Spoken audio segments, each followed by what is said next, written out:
part 3 of coloring my beauty products that I like. I'm almost done. I'm just adding like some color to my favorite eyeshadow, I think.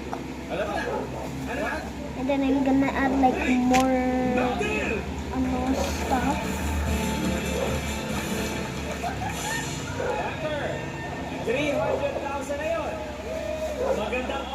It looks nice actually. Still gonna add some like cool stuff on it.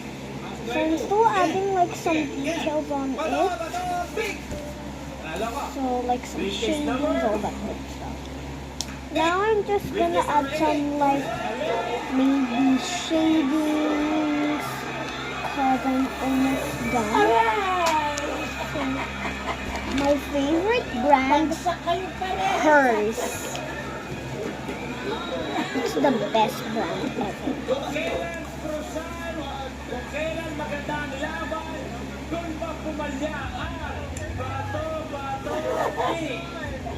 Goodbye! 2 million pesos!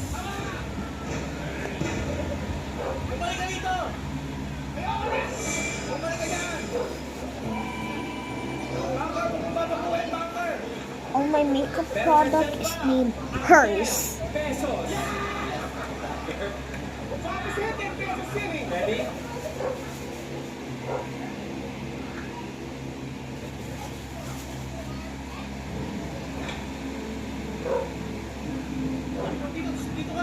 Dahil sa mga nangyari, I am done with coloring and just adding a little bit more details to my drawing.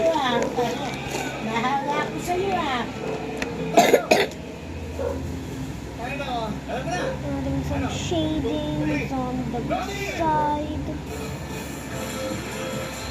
I need pink.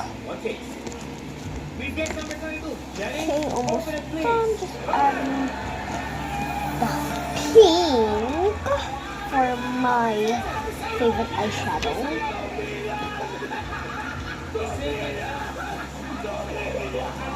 nilang pinili ang briefcase na yan, ay Diyos ko, kumakamot na sana ang ulo si Bumper.